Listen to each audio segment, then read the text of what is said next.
વાઘોડિયા આંતરરાષ્ટ્રીય વિશ્વ હિન્દુ પરિષદ તેમજ બજરંગ દળ તેમજ વાઘોડિયા તાલુકા સરપંચ સંઘ દ્વારા બાંગ્લાદેશમાં હિન્દુઓ સાથે થયેલ અત્યાચારને લઈને હિન્દુઓના રક્ષણ સહિતની માંગ સાથે આવેદનપત્ર આપવામાં આવ્યું છે। હિન્દુઓ પર થયેલા અત્યાચાર અને હિન્દુ યુવકને જીવતો સળગાવવામાં આવ્યો હતો, તેને લઈને બાંગ્લાદેશની સરકાર દ્વારા કડકમાં કડક પગલાં લેવામાં આવે તેવી રજૂઆત કરવામાં આવી હતી। આંતરરાષ્ટ્રીય વિશ્વ હિન્દુ પરિષદ તેમજ બજરંગ દળના કાર્યકર્તાઓ દ્વારા જય અંબે 4 રસ્તા પાસે પૂતળાનું દહન કરીને વિરોધ પ્રદર્શન કરવામાં આવ્યું હતું।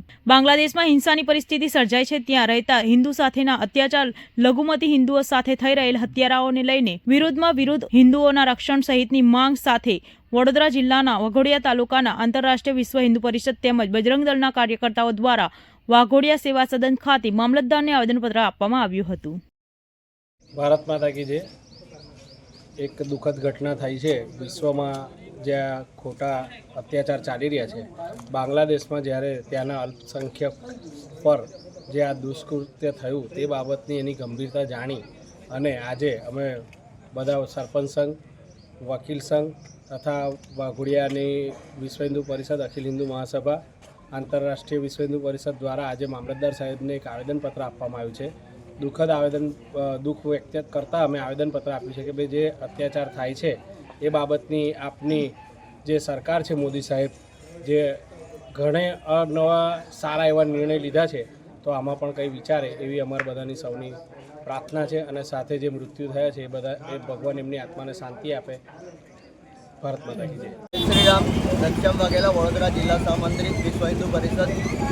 બાંગ્લાદેશની અંદર જે આપણા હિન્દુઓ પર થયેલા અત્યાચાર અને આપણા હિન્દુ ભાઈનું જે સરેઆમ એને ખૂન કરી નાખવામાં આવ્યું છે એવું કહી શકાય એ પ્રમાણે, અને એને જીવતો સળગાવી દેવામાં આવ્યો છે। એના માટે આજે વિશ્વ હિન્દુ પરિષદ અને બજરંગ દળ દ્વારા અને અન્ય દરેક સંગઠનો દ્વારા વિરોધ પ્રદર્શન કરવામાં આવ્યો, પૂતળા દહન કરવામાં આવ્યું અને કલેક્ટર સાહેબને આજે આવેદનપત્ર પણ આપવામાં આવ્યું છે।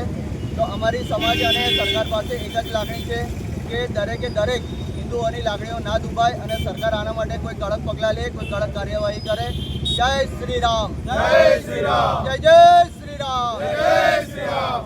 આજરોજ અમે વાઘોડિયા તાલુકાના સરપંચ સંઘ અને તમારા વાઘોડિયા તાલુકાના તમામ સરપંચો મામલતદાર કચેરીમાં મામલતદાર સાહેબને આવેદનપત્ર આપવા માટે આવેલા છે।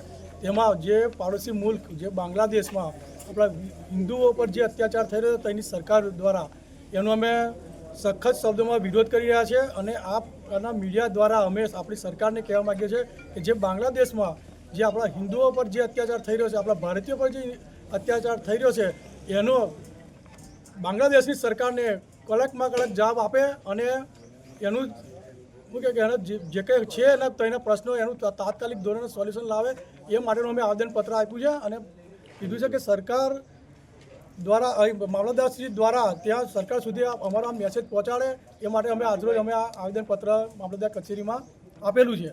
જય હિન્દ, જય ભારત, જય જય ગરવી ગુજરાત।